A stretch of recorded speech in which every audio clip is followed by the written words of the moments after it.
Amreli લેટરકાંડમાં state monitoring સેલના વડા નિર્લિપ રાયની તપાસ પૂર્ણ થઈ ચૂકી છે. ટૂંક જ સમયમાં રાજ્ય પોલીસ વડાને રિપોર્ટ સુપ્રત કરશે.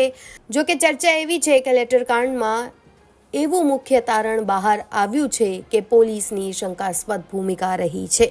પાટીદાર દીકરીનું જાહેરમાં સરઘસ કાઢી પોલીસે ઉતાવળિયું પગલું ભર્યું છે. ધારાસભ્યને રાજી કરવાની લાલચમાં પોલીસ ફસાઈ ગઈ હોય એવી ચર્ચા શરૂ થઈ ગઈ છે. અધિકારી સામે કાર્યવાહીની શક્યતાઓ વર્તાઈ રહી છે. અમરેલીના ભાજપના ધારાસભ્ય કૌશિક વેકરિયા પોલીસ પાસેથી લાખો રૂપિયા હપ્તા લે છે તે સહિત અન્ય આક્ષેપો સાથે એક પત્ર સોશિયલ મીડિયામાં વાયરલ થયો. આ પ્રકરણમાં પોલીસે પાટીદાર દીકરી પાયલ ગોટીનું જાહેરમાં સરઘસ કાઢ્યું.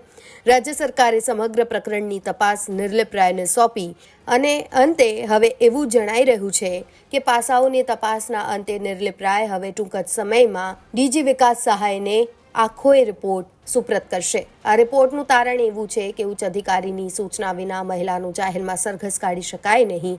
હવે કયા પોલીસ અધિકારીએ સૂચના આપી, કોના ઇશારે પાયલની અડધી રાત્રે ધરપકડ કરવામાં આવી તે મુદ્દે રિપોર્ટમાં ઉલ્લેખ કરાયો છે. તે જોતા આગામી દિવસોમાં અમરેલી પોલીસ બેડામાં ગૃહ વિભાગની ત્રાળ ગરજી શકે છે.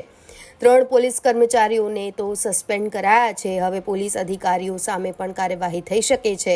આવનારા દિવસોમાં વધુ અધિકારીઓ પણ સસ્પેન્ડ થઈ શકે છે તેવી વાતો છે. ચર્ચાઈ રહ્યું છે કે ભાજપના ધારાસભ્યને રાજી કરવામાં જ હવે ખાખી વર્દી ભરાઈ પડી છે. બ્યુરો રિપોર્ટ, ગુજરાત તક.